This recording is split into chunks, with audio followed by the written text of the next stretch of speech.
What is up, guys? Ewalt FPV here. A lot of you guys have been asking me what my export settings are for Instagram and how I get my videos looking so crispy and nice. So I figured I'd make a quick tutorial and show you how I get this all set up. So first of all, I'm using Adobe Premiere Pro. So for all of you guys using DaVinci Resolve or Final Cut or anything else, I'm not sure how the workflow is for that. So you might be out of luck, but hopefully it follows the same guidelines. So anyways, let's jump right straight into it and open up Premiere Pro and get started. All right, so I've gone ahead and opened up Premiere Pro. First thing you're gonna wanna do is actually make sure that you have your in-camera settings correct. There's a lot of information to go over for this topic, so I'll have to make another video on that. Let me know in the description if you'd be interested in me making something like this in the future, and I'll get something made out for you guys. So anyways, once you guys have uploaded your clip and done all your editing, all the color grading and everything's all good to go, you'll want to jump up here into sequence settings. You'll see that my video is actually just under 4K. If you upload anything to Instagram over 1080p, they will actually compress your video for you, and they don't do a very good job with that. You'll see a bunch of issues when uploading something in 4K. So you want to make sure that you downscale yourself. I like to put my videos in a 4:5 ratio. So that's actually going to be 1080 by 1350. And then you'll hit OK here, OK.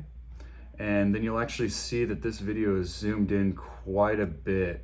So you want to change that. I find that 63% scale is the perfect scale for the videos that I do.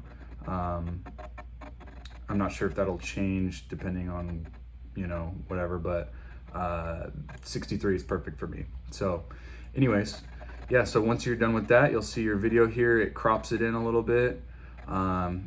You've scaled it correctly. Now you are pretty much ready to export.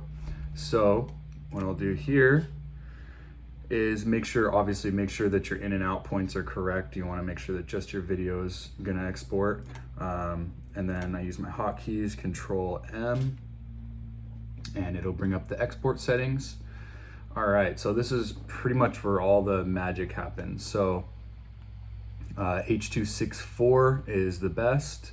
What I usually will do is match high source bitrate here, and then come down, click on maximum depth.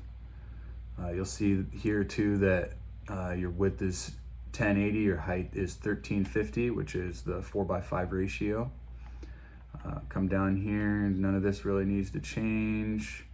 Okay, so this is the biggest thing that I think will really help your videos. I was doing VBR Pass 2 for the longest time, and I think that actually works pretty good. Variable bit rate is what that is. And that just gives it so that if you can have a target rate of 10, maximum 12. I don't want to get into the details here. But what I actually like to do is do the CBR, which is the constant bit rate. And I just put this at about 40. I find that this works really well and doesn't make the file size too large. And then you'll just obviously want to make your output name and save it where you want. And what I do is I click this one, the use maximum render quality. And yeah, that's pretty much it. And actually another thing too, I don't just export it through Premiere Pro.